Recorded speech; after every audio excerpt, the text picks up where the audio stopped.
तो कैसे हो भाई? Good evening. बढ़िया। इसमें हम आपको बताएंगे पोषक प्रबंधन के बारे में।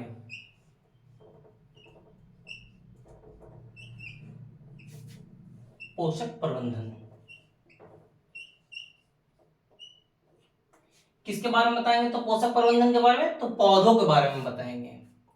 तो सबसे पहले ये बताओ मेरे भाई कि हम लोग मनुष्य हैं। हम लोग के जिंदा रहने के लिए कुछ तो पोषक तत्व चाहिए ही। क्या चाहिए? वसा चाहिए, विटामिन चाहिए, मिनरल चाहिए, फाइबर चाहिए। तभी तो हम लोग अपने आप को, शरीर को कहीं ना कहीं ऊर्जा खपा सकेंगे। वरना अगर कुछ नहीं मिलेगा हम लोग को खाने के लिए तो क्या होगा? शरीर ग्रो कर पाएगा? नहीं ग्रो कर पाएगा।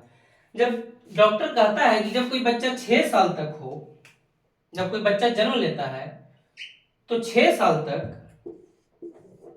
उसे प्रॉपर न्यूट्रिशन की जरूरत होती है। क्योंकि वो एज ऐसा एज होता है, तो जो 6 साल ऐसा एज होता है मेरे भाई, कि इसमें बच्चा का दिमाग ग्रो करता है। अभी भी हम लोग जो यहाँ पे पढ़ रहे हैं या हम आपको पढ़ा रहे हैं तो क्या है? खाना खा रहे हैं, तभी तो हमारा दिमाग चल रहा है, शरीर में ऊर्जा है। वरना दिमाग चल पाता? नहीं चल पाता। तो उसी प्रकार पौधों को भी जिंदा रखने, पौधा भी एक जीवित है, तो जिंदा रहने के लिए क्या चाहिए? इसे भी पोषक तत्व चाहिए। ऐसा तो नहीं है कि इसे पोषक तत्व नहीं मिलेगा तो ये रह जाएगा, क्योंकि ये जीवित है। निजी वस्तु को नहीं चाहिए, लेकिन सजीव वस्तु को चाहिए ही चाहिए। तो यहां पे कह रहा है पोषक प्रबंधन के बारे में। तो पोषक प्रबंधन जो होता है मेरे भाई, दो प्रकार के होता है। बात समझिएगा यहां पे। एक मैक्रोन्यूट्रिएंट होता है, मैक्रोन्यूट्रिएंट, इसे बोलते हैं मुख्य पोषक तत्व।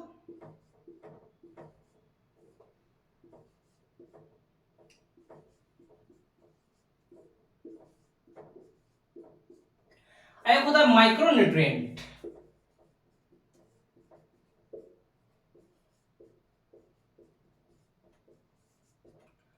सूक्ष्म पोषक तत्व। समझ में आ रहा है ना? आपको समझ में आ रहा है जी? हाँ, तो इसको सूक्ष्म पोषक तत्व बोलते हैं।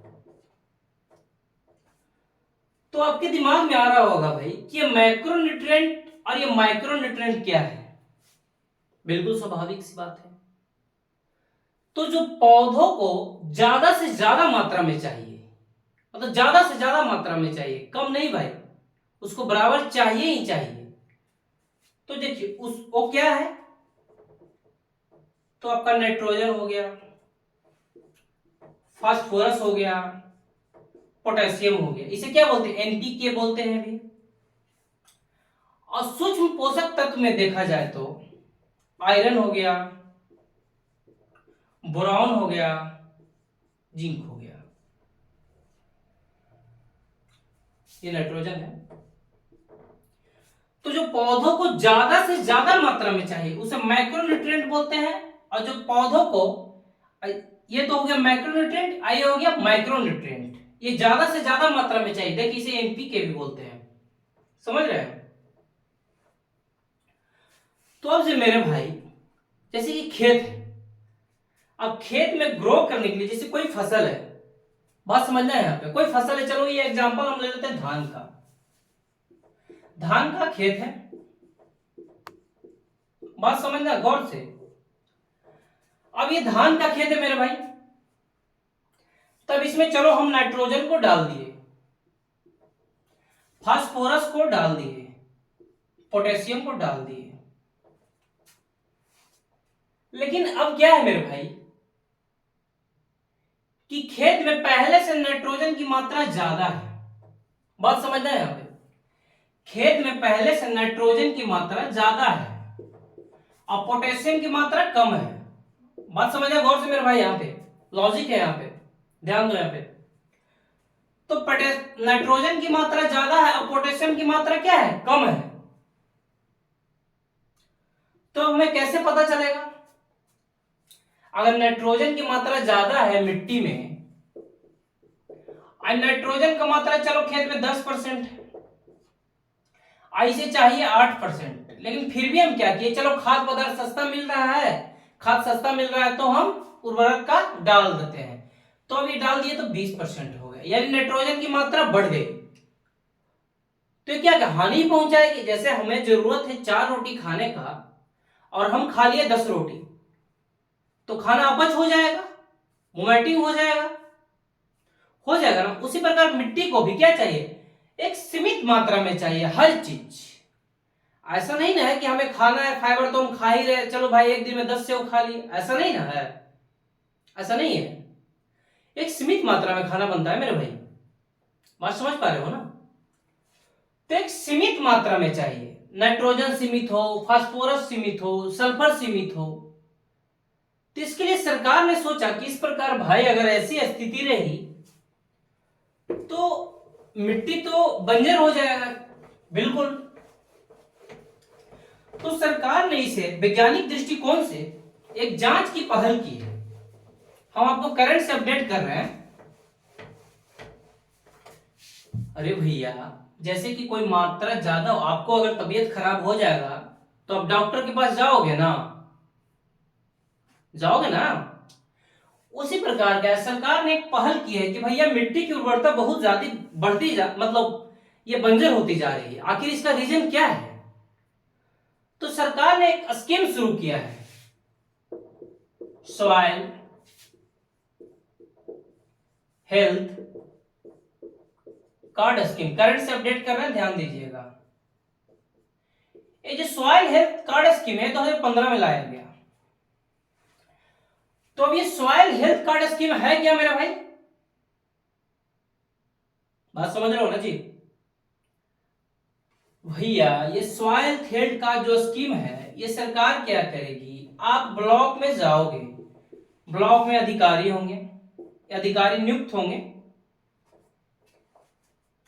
जैसे हम लोग क्या बनेंगे, जैसे आप पढ़ोगे तो पीसीएस अधिकारी बनोगे ना, आईएएस अधिकारी बनोगे ना, तो क्या करोगे बताओ?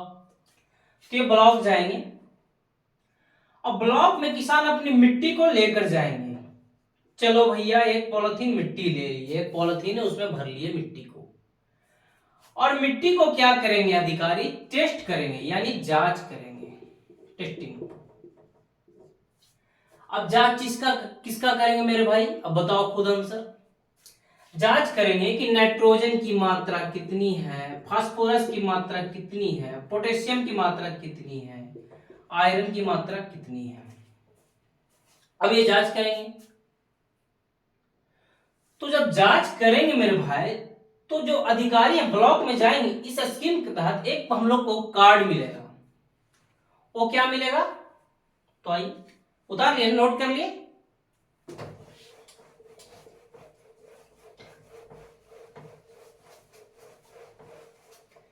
कार्ड मिलेगा, सॉइल हेल्थ कार्ड। तू जादूगर है जादूगर, समझ में रहा ना मेरे भाई? थोड़ा गाना भी गा लेते हैं यार, गायक बनने का शौक था लेकिन क्या करें, टीचर बन गया है। तो सॉइल हेल्थ कार्ड, तो सॉइल हेल्थ कार्ड में क्या होगा कि आपको आगे भी लिखा हुआ रहेगा और पीछे भी लिखा हुआ रहेगा, आगे और पीछे। देखिए ये हो गया। अब यहां पे जो आगे में लिखा हुआ रहेगा वो मैक्रो न्यूट्रिएंट के बारे में लिखा रहेगा, मैक्रो न्यूट्रिएंट, मुख्य पोषक तत्व। अभी समझाया ना आपको कि मुख्य पोषक तत्व क्या है, सूक्ष्म पोषक तत्व क्या है, भूल गए ना? या याद है? इतना जल्दी जल्दी भूलोगे तो कैसे बनोगे मेरे भाई? जॉब कैसे लगेगी? माँ बाप इंतजार कर रहे हैं आपका जॉब का, बैठे हुए हैं। एक मुख्य पोषक तत्व और एक सूक्ष्म पोषक तत्व, यानी माइक्रो। माइक्रो और माइक्रो आपको उम्मीद है क्लियर हो गया होगा मेरे भाई। एक मैक्रोन्यूट्रिएंट, एक माइक्रोन्यूट्रिएंट। इसमें क्या बोले थे? नाइट्रोजन, फास्फोरस, पोटेशियम और बहुत सारे हैं। इसमें क्या बोले थे? आयरन, बोरॉन, जिंक, ये सब टेस्ट होंगे। अब ये टेस्ट करके क्या करेंगे सरकार? आपको एक कार्ड देंगे, क्या? Soil health card. तो इधर एक आगे साइड वाला हो गया, ये जैसे दो एक है, ये एक कार्ड है, इसका आगे भी है, फ्रंट भी, बैक भी। बात समझ रहे हो ना? बात समझ में आई या नहीं?